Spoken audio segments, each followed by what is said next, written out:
I'm Owen BIgland. This is the Inside Edge video blog. Okay, I want to cover a whole bunch of topics, rapid fire here, a potpourri of real estate topics and questions that I've been getting on my YouTube blog here over the last 6 or 7 weeks. So I'm going to fire off a whole bunch of them here, try and keep this video under 6 or 7 minutes here. So let me address a few things. First off, I've had a lot of people ask me about the stress test.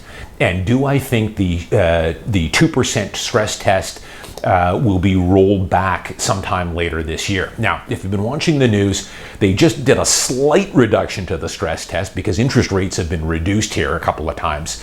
It was like 15 basis points off the qualifying rate. So not going to make a huge difference. The big one, of course, is that with the stress test, you're qualifying at 2% above what the posted rate is. And people have been asking, are they going to roll that back? Well, I can tell you, the real estate board, the developers, have been petitioning the federal government for this now for quite some time. They think it's overkill. I tend to think that as well, that 2% is a little bit over the top. I'm not really sure. What I could see, I don't think it's going to happen in the near future here, but I could see, especially if the Liberals lose here in October and the Conservatives take power, I could see them maybe dialing that back. Instead of 2%, maybe take it to a 1% stress test. You know, I've always advocated on my blog here, I am a big believer in leaving yourself a safety net, a buffer. Don't overextend yourself. Don't take on too much debt. If the bank says they'll lend you 600 grand, doesn't mean you have to take 600 grand. Maybe leave a little bit on the table. Now, 2 years ago, I was expecting a number of quarter point increases. That's kind of now on the side table now with what's going on in the US. The Fed, it looks like at the end of this month, is going to reduce interest rates here. So the blogs I follow on this think that we are going to be in a low interest rate environment for the foreseeable future, and we could start to see some quarter point drops here in Canada like they're going to be getting in the US. So we'll have to see, but I could see it get rolled back 1%. If that happens, of course, that's going to be a shot of adrenaline to the real estate market. That will boost affordability probably by 8, 9, 10% for a lot of first-time buyers. And that will have a big impact. It's what I've talked about a lot for a while here. You know, the Vancouver real estate market, is being artificially suppressed here by various levels of government. The federal government with the stress test, and the provincial government with their empty homes tax and their foreign buyers tax, and the BC speculation tax and everything else. And also just the uncertainty of having a provincial government like the NDP, which is not a pro-business type of government for sure. Doesn't instill a lot of confidence in business owners when you've got an NDP government. So, what I've always said here, people will always say, well, you're quite bullish on real estate, Owen, over the long term, which I always have been. You buy a condo today in Yaletown, that condo is going to be worth substantially more 20 years from now, probably double or 2.5 times conservatively. The reason I am is because Vancouver is an incredibly desirable city for people to live in.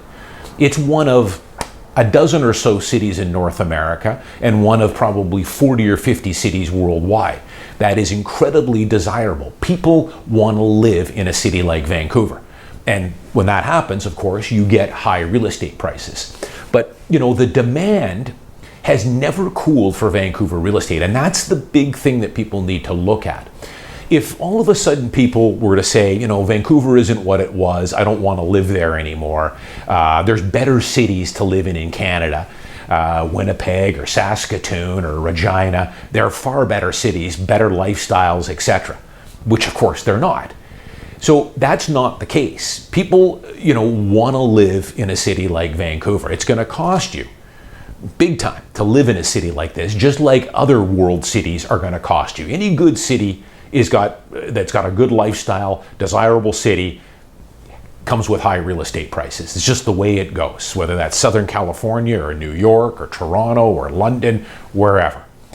So you see, demand has never waned here, and it never will. Not when Vancouver is at the top of the list for the most desirable cities to live, best lifestyle. Every year we're in the top 3 or 4.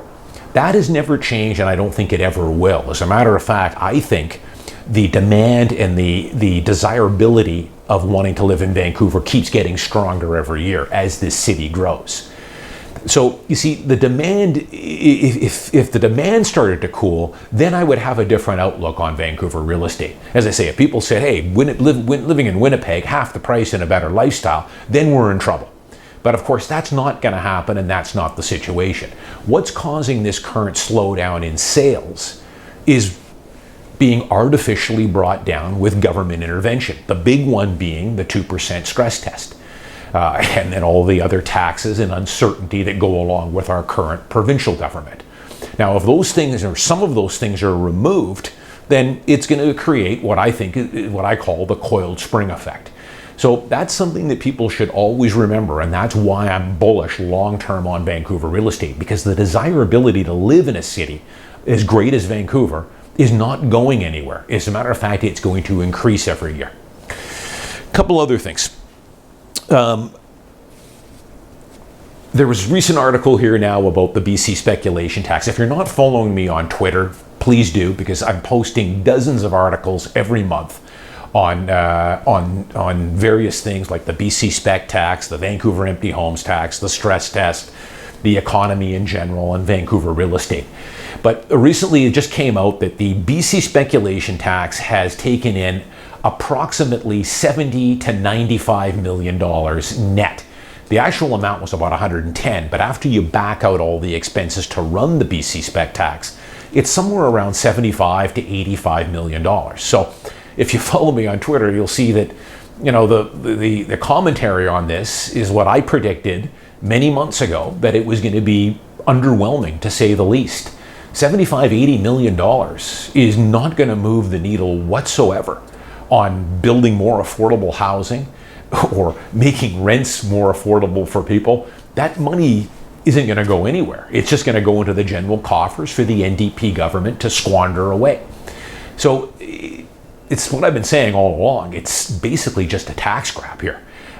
Just like the Vancouver empty homes tax was. They were promising hundreds of millions of dollars for the Vancouver empty homes tax, and it's brought in a pittance.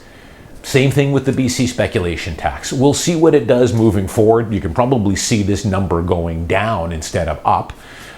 So I think by this time next year, it'll probably be less than $80 or $90 million net. Not going to move the needle, folks. I know most of you will agree with what I'm saying. There's always some people that seem to think it's having some effect. But the numbers are there. Follow me on Twitter. Read some of these articles on what some of these economists are saying. This is not moving the needle whatsoever. And the money that they brought in, when you look at all the optics and the hassle and just how it makes our province look, it's just not worth the money that they're taking in. Plain and simple.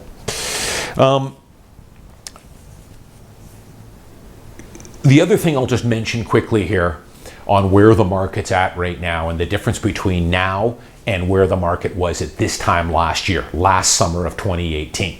As far as the condo market goes, I've been saying for quite a while now, the one-bedroom condo, one and den, two-bedroom condo market under $1 million is incredibly resilient. Prices are not off all that much. There is not a whole lot of quality, not a lot of stuff I can sell people right now. It's a bit of a waiting game.